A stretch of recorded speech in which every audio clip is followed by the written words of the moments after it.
Salut les gars, salut les filles, on se retrouve aujourd'hui pour une toute nouvelle vidéo sur l'épisode 3 de Sakamoto Days, disponible sur Netflix et sur Crunchyroll. Franchement les gars, aujourd'hui un troisième épisode vraiment cool, je trouve d'ailleurs qu'il est nettement meilleur que les deux derniers, que ce soit en termes de rythme et même en termes d'animation. Et d'ailleurs je voulais revenir sur l'animation de ce troisième épisode et même en soi sur les trois, et le premier et le deuxième. Je sais qu'il y a beaucoup de gens qui ne kiffent pas, qui trouvent ça assez décevant, mais je pense qu'on a tellement été habitué à une animation vraiment de fou ces dernières années, notamment avec Demon Slayer ou Fate ou même d'autres animés, que maintenant même ce genre d'animation, les gens arrivent plus trop à adhérer. Ce que je trouve assez dommage, franchement, pour ma part, parce que je trouve que effectivement l'animation de Sakamoto Days n'est pas une dinguerie, mais je trouve que franchement elle est regardable. Donc franchement, s'il y a plein de personnes qui se disent que j'arrête par rapport à l'animation, d'un côté je pourrais comprendre parce qu'il y en a, ils sont habitués avec ce genre d'animation. Des animations vraiment où ça bouge de partout, ça pète de partout.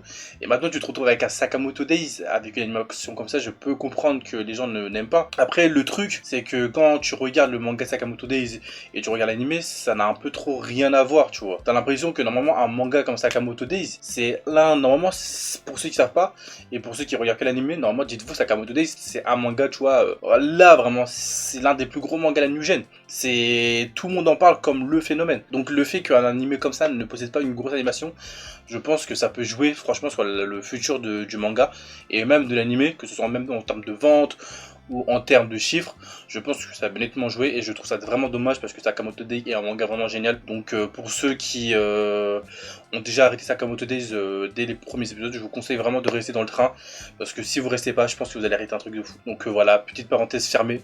Donc maintenant on peut commencer du coup ces critiques de l'épisode.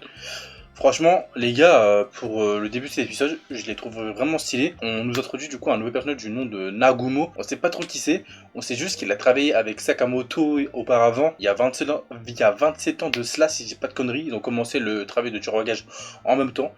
Donc on apprend un peu plus du coup sur le passé de Sakamoto. Et du coup, le passé de Nagumo, j'allais dire, mais c'est pas comme si on le connaissait depuis le début. Donc franchement, plutôt cool d'apprendre ce genre de détails. D'ailleurs, un détail que je tiens à retenir par rapport à Nagumo qui sort pendant l'épisode, c'est qu'il dit à Sakamoto qu'il devrait faire attention parce que on pourrait l'attaquer, mais en gros il dit nous, ou bref il y a un nous dans la phrase, en gros il fait référence qu'il n'est pas tout seul dans son organisation, mais qu'en même temps il ne va pas attaquer Sakamoto puisque ce n'est plus un tueur à gage. Donc un peu bizarre, est-ce que ce personnage là sera un allié ou un ennemi? À voir dans le futur comment ce personnage-là va évoluer. Un truc qui est vraiment intéressant, qui nous fait part du coup de Nagumo, c'est que du coup l'organisation de SJA, l'organisation criminelle des tueurs à gages, du coup, avait, comme je vous l'ai présenté du coup à la fin de l'épisode 2, qui avait mis une prime de 1 milliard et sur Sakamoto et sur Shin, ce qui fait que du coup les deux là vont devoir être beaucoup plus vigilants, vu que du coup sûrement d'autres tueurs à gages viendra dans l'épicerie pour essayer de les tuer. Et d'ailleurs c'est ce qui se passe quelques minutes après l'épisode, vu que une personne qui se fera passer pour un livreur de pizza va vouloir essayer de les tuer, mais Nagumo va régler ça et avec l'aide de Shin, qui franchement assez, comment je pourrais dire ça, assez dangereux je trouve pour Sakamoto, vu que ça veut dire qu'ils connaissent son adresse et qu'il n'y aura aucun problème à venir chez lui pour l'agresser. Donc comment Sakamoto va rétorquer par rapport à ça, franchement je sais pas, à voir dans les prochains épisodes. Est-ce qu'ils vont déménager, est-ce qu'ils vont rester là? Franchement, je suis pressé de voir tout ça. Franchement, un épisode vraiment cool. Là, par contre, l'épisode, je le trouve qu'il est un peu plus dans la DA de l'animé, du manga, excusez-moi, dans le sens où je veux dire que c'est un peu plus cosy, un peu plus chill et un peu de fun. Ce que j'apprécie vraiment d'ailleurs avec Sakamoto, ce qui fait que je kiffe d'ailleurs ce manga, avec l'ambiance où du coup ils vont dans le parc d'attractions pour la fille de Sakamoto. D'ailleurs, Sakamoto qui avait oublié qu'il devait aller au parc d'attractions avec sa fille. Ah là là, Sakamoto. Quel mauvais père quand même, quel mauvais père tu fais. Mais bon, on se retrouve au parc d'attractions Sugar Bunny, si j'ai pas de conneries, je crois que c'est ça le nom du parc, où du coup Sakamoto, Shin et Lu vont devoir protéger la famille de toutes les attaques des tueurs à gages qu'on verra. Et aussi un truc qui est bien dans cet épisode, c'est qu'on a un peu, on peut voir d'ailleurs quelques visages de quelques tueurs à gages qui seront d'ailleurs présents dans cet épisode pour essayer d'attaquer Sakamoto. D'ailleurs, le tueur à gages qu'on voit au tout début et qui est le tueur à gages, comment on appelle ça déjà, qui fait le nettoyage, qui va d'ailleurs se faire abattre franchement facilement. J'avoue que quand je l'ai vu, je m'attendais pas à qu'il fasse long feu. Et l'autre, d'ailleurs, je crois pas qu'on a son nom. Donc je sais pas s'il reviendra dans les prochains épisodes, mais je crois qu'on n'a pas son nom. D'ailleurs qu'on voit aussi à la réunion du SJA qui du coup je suppose qu'il va essayer aussi d'attaquer Sakamoto pour obtenir la prime. Franchement, le rythme de l'épisode, que ce soit sur ça, franchement plutôt cool. Dites-moi d'ailleurs dans les commentaires vous ce que vous en avez pensé. Le combat entre Shin et ce mec, j'ai pas son nom, donc je sais pas comment je vais l'appeler, si je l'appelle ce mec ou le tueur à gage.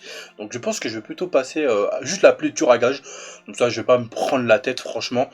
Donc et ce tueur à gage que je trouve vraiment stylé, malgré, comme je vous l'ai dit au début de l'épisode, l'animation des combats c'est un peu nul.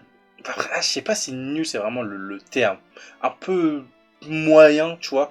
Parce que quand tu regardes les pages dans les mangas, franchement, tu kiffes de fou. Et je trouve que d'ailleurs sur ça, sur les pages de manga, ils sont vraiment pas loupés. C'est vraiment des, à part sur certains détails, c'est vraiment pas une copie conforme du manga.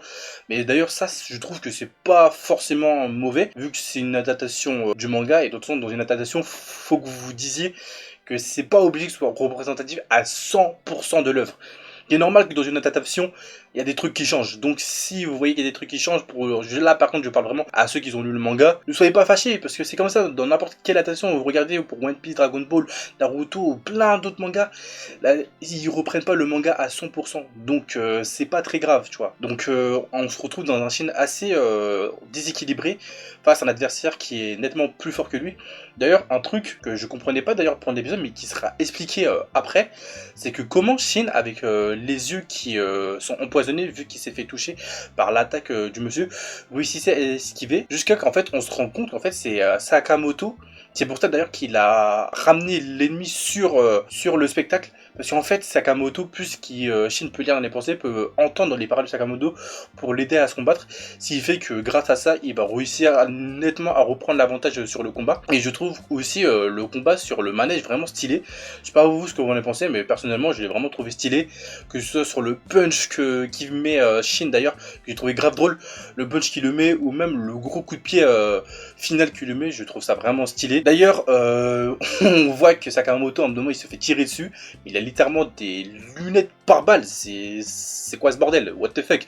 Donc, dans quel monde t'as des lunettes par balle? C'est what the fuck, vraiment. Et franchement, je vous avoue, à part ce que je viens de vous raconter, il n'y a pas tellement de trucs à rajouter sur cet épisode. L'épisode se termine pas sur quelque chose qu'on nous laisse pour la quatrième épisode. Et d'ailleurs, il n'y a pas de preview, ce que je trouve assez dommage. Que je trouve que d'ailleurs, dans les futurs animés, il n'y a plus trop de preview pour nous montrer ce qui se passe dans les prochains épisodes. Ce que je trouve assez dommage personnellement, parce que ça pouvait quand même nous teaser. Et ça permet d'ailleurs, je pense aussi, une personne qui regarde les épisodes d'animé pour se dire ouais, franchement, cet épisode-là, je suis grave hype. Donc ça permet aussi de mettre un peu d'attente entre les épisodes. Et je trouve assez dommage qu'il n'y a pas ça pour certains animés qui sortent récemment. Donc pourquoi les studios ne mettent plus de preview à chaque fin d'épisode? Je trouve ça assez dommage et assez intriguant, donc c'est assez chiant. Donc personnellement, vous les gars, dites-moi dans les commentaires d'ailleurs ce que vous en avez pensé. Franchement, là avec cet épisode, je sais pas où ça pourrait aller. Le seul truc qu'on pourrait supposer du coup, c'est que d'autres tueurs à gages va sûrement du coup attaquer Sakamoto. Mais comment Sakamoto du coup va réagir face à ça, face à du coup plusieurs tueurs à gages qui vont venir l'attaquer, même Shi et Lu. D'ailleurs Lu qui a été présent durant l'épisode, mais qu'on n'a pas vu forcément se battre et vu ses capacités, ce que je trouve assez dommage. Donc voilà. Donc les amis, c'est déjà la fin de cette vidéo. N'oubliez pas de liker, commenter, partager. Franchement, ça m'a fait plaisir. Je prends du temps d'ailleurs à regarder vos commentaires.